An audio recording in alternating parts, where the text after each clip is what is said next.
October 22nd, a date that has repeatedly stood on the precipice of catastrophe. It's a day in American history defined not by celebration, but by crisis.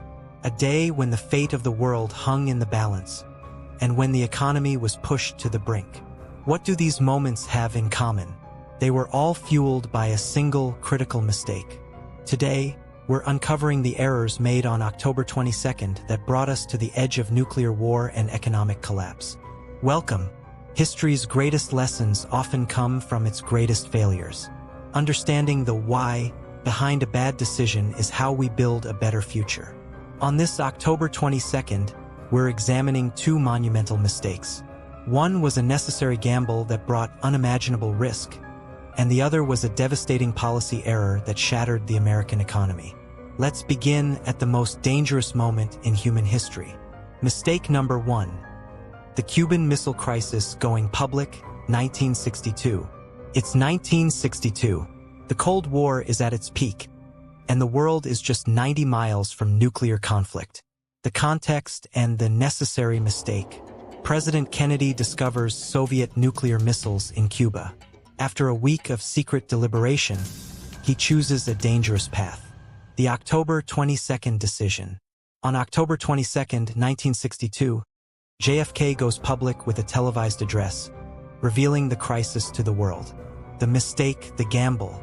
While necessary to confront the threat, going public eliminated all off-ramps for Khrushchev. It created a global public stage for the showdown, forcing the Soviet leader to either back down completely or escalate, with nowhere to hide. It was a high-stakes game of nuclear chicken.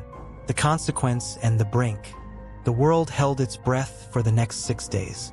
The US established a quarantine, a blockade. And on October 27th, a U-2 spy plane was shot down, bringing the two superpowers to the very edge of war. The mistake was not the confrontation, but the method that maximized public pressure and risked a catastrophic miscalculation. The lesson. In a crisis, public ultimatums can corner an adversary, leaving them no room for a face-saving retreat and making a peaceful resolution exponentially more difficult. Mistake number 2. The Volcker Shock, a necessary evil's pain, 1979. 17 years later, America faced a different kind of enemy, an enemy from within runaway inflation. The context. The US is trapped in stagflation, high inflation and high unemployment. Traditional economic tools are failing. The October 22nd decision. On October 22nd, 1979, new Fed Chairman Paul Volcker announced a radical new policy. The Fed would aggressively raise interest rates to crush inflation, no matter the cost. The mistake, the human cost. While economically sound, the policy was a sledgehammer. The Fed failed to adequately anticipate or prepare the public for the severe, immediate economic pain it would cause. The consequence, the Volcker Shock triggered a sharp, deep recession. Unemployment surged to over 10%, and countless farms and businesses were destroyed by crippling borrowing costs. It was a necessary mistake. It ultimately broke the back of inflation and laid the foundation for 1980s growth.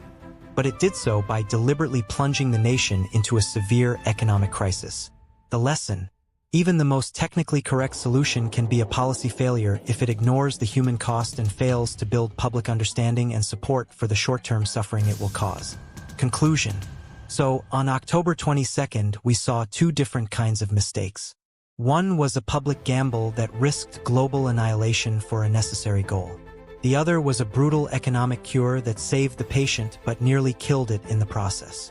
Both remind us that leadership is a series of impossible choices, where the right long-term decision can still be a historic mistake in its execution. The lesson isn't to avoid hard choices, but to approach them with wisdom, foresight, and a profound respect for the consequences. What do you think? Was JFK's public address the right move? Was Volcker's shock therapy worth the pain? Let's discuss in the comments. If you learned something, hit that like button and subscribe for more daily history. Thanks for watching.